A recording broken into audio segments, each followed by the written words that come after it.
Yo, what's going on, everybody? It's your man DriftSpeaks. Go ahead and grab a seat, don't move your feet. And this right here is going to be my review of the Freddy Rework. We just seen that the developers had an interview today, so I wanted to go ahead and touch bases on it for the people who may not have seen it or may not have had the time to see it. So I wanted to go ahead and just let y'all know what's going on with the Freddy Rework.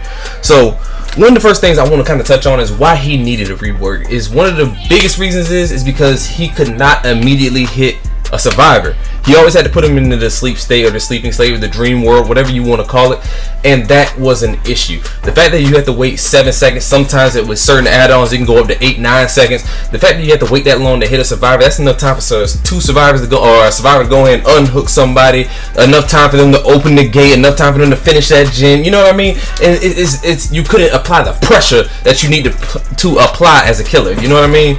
So that is one of the biggest issues I've foreseen with it, and that's one of the biggest issues that most people had. That's why he was known as the weakest killer, because he couldn't hit people. And a lot of things, it really messed up his end game. His end game was terrible. Like, if you were to hook somebody and they were to run up with borrowed time, or not even without borrowed time, if they were to run up and try to unhook them and they were to start running, you gotta wait 7 seconds for them to go back to sleep just for you to knock them back down. 7 seconds. If they got running sprint burst or dead hard, it's too late. It's out of the question. They already gone. He was a terrible end game killer.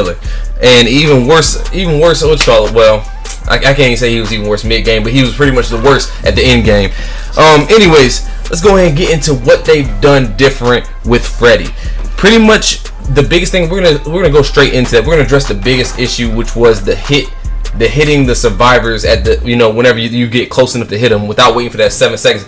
They gave him something called micro sleep, and what micro sleep is, it's where whenever he starts getting closer to you, it's like whenever he starts getting close to you, you can actually start seeing flickering of Freddy. You can see him, but once he's between 16 to 32 meters, he's kind of just flickering in and out of your vision. You know he's there, so it gives you time to kind of like hide it, and so on and so forth.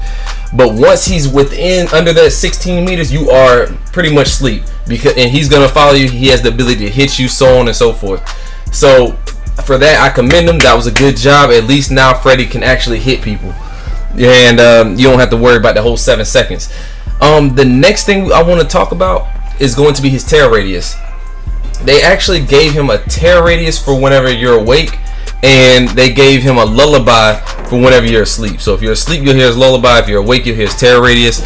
And one of the other big things, this is actually a pretty big thing for me, is the fact that every 60 seconds your character will fall asleep, like completely asleep. As long as Freddy's on the map, which he's on the map throughout the whole game, every 60 seconds you'll fall asleep.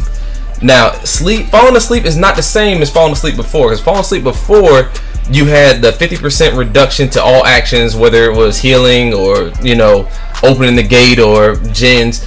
There's no penalties. There's no penalties. He can't see your aura like he did before. So, pretty much the only penalty there really is the fact that you're contributing to his power, which I'm gonna get into next. The ways to wake up out of sleep, you can still wake up by having your teammates wake you up, with the. Sorry, I just had to do the action. It was just fun. Anyways, but yeah, you can still have your teammates wake you up that way. And give me 1 sec, y'all. I got my kids in here. Hold up. If y'all don't like kids, y'all can jump off a bridge. Give me a sec. I think I was on the ways to wake up. So like I was saying, the teammates can wake you up. Also, there's an alarm clock. They now added alarm clocks. It's similar to the pig. Whenever the pig has you in the bear trap, and you can go to the jigsaw little box thing. It's similar to that. Pretty much what's gonna happen is the dresser with the alarm clock is gonna spawn as furthest away from you as possible, and you're gonna have to make it over there to go wake yourself up if you're gonna wake yourself up. Also, skill checks still wake you up. So if you miss a skill check, that'll still wake you up. But let me go through the pros and cons. The pros and cons of having your teammate wake you up. Every time your teammates wake you up, the next time they wake you up is going to add 4 seconds. So the first time they wake you up, 4 seconds. So next time after that, it's going to be 8 seconds. Next time after that, it's going to be 12. Next time after that, it'll be 16, and it caps out at 16. So maybe the first time they wake you up, that's cool. Second, but I really advise, doing it over 3 times, because it starts getting ridiculous. The benefits from having the alarm clock wake you up. The greatest benefit is going to be the fact that whenever you use it, you don't have any kind of penalties that come on. And as a matter of fact, you have a benefit. The benefit is that your time for that 1 minute, every 1 minute, you know, you fall asleep, is going to add 30 seconds to that. So for 30 seconds, your timer won't be ticking, and then after that, then, you know, it's going to be back to normal. But so you get a minute and 30 versus that, you know, that regular ass minute.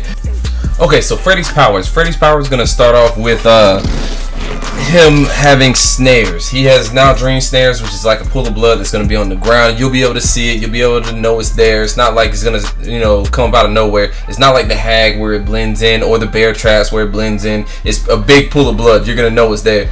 But, you know, in exchange for them knowing that it's there and all that, it only takes 1 second for Freddy to do it. And from what I understand, he can do it on the move. He can kind of like, you know, put a snare down on the move. It's not like he can put it in front of you, but I believe he can put it like 1 meter in front of him, 1 meter behind him, wherever the hell he's looking.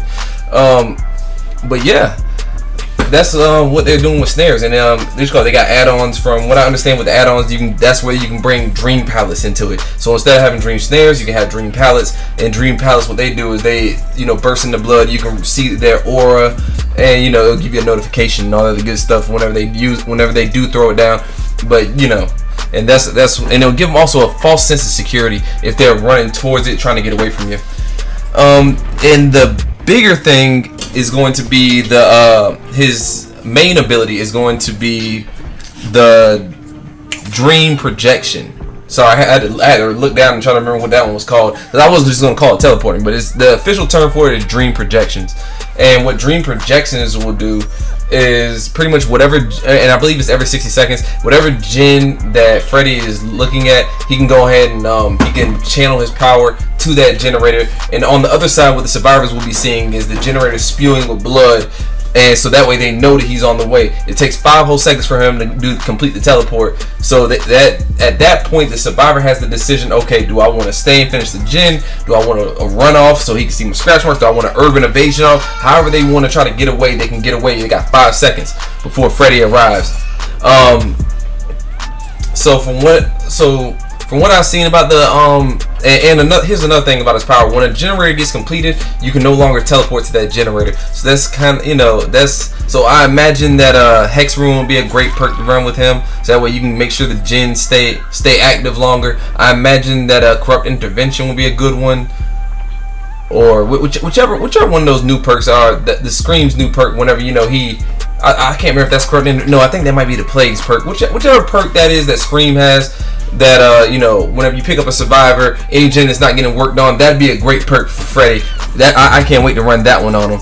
But anyways, I'm sorry, I'm over here talking about my build for Freddy now. I'm getting away from the video. But anyways, but like I was saying about the dream projections, it's every 60 seconds, and from what I understand, for every person who's asleep, it's a 15% reduction to his power. So if everybody's asleep, I understand that it can bring his power down to, like, I can't remember, I think it's like 40 seconds or 20 seconds, something like that. 1 or 2. I'm not a mathematician here. So, yeah. Actually, now that I'm sitting here doing the math in my head, I believe it's 20 seconds. But anyways, yeah, so that's one of the reasons why you would want to wake up. You want to wake up because you don't want to give Freddy that power of just being able to apply that kind of map pressure. The fact that every 20 seconds he can be on one side of the map and be on the other side of the map and on the other side of the map, so on and so forth. It's too powerful for them. Now I'm going to go ahead and tell you what I think about it. I think it's all great. I honestly can't wait to see it. I can't wait to see it. Can't wait to play it. The PTB is going to be next week, so if you're on PC and you want to go ahead and give it a shot, get ready for it. It's going to be next week. I expect there to be some leaks next week, because, you know, every time they update the system, you always got them data miners who find out what's new in the game and what's about to happen with the game. So I can't wait for that. And yeah, that's pretty much it, man. That's pretty much it. That's pretty much all I'm looking forward to. That's pretty much the whole review on the Freddy Rework. I hope that you learned something. Hope you got something from it. If you did, please go ahead and don't forget to like and subscribe. Subscribe is going to be the biggest one. And yeah, appreciate y'all. Y'all take care. This has been your man DriftSpeaks. You can get up out to see and move them feet. Peace. Yo, this is DriftSpeaks, and I'm going to be picking 3 comments from every video that I do in the future to go on the next video. So these are the 3 comments from my last video that I picked to be on the end of this video. I hope you guys enjoy them. Thank you very much. Be sure to drop a comment underneath this video for a chance to be featured on my next video. Peace.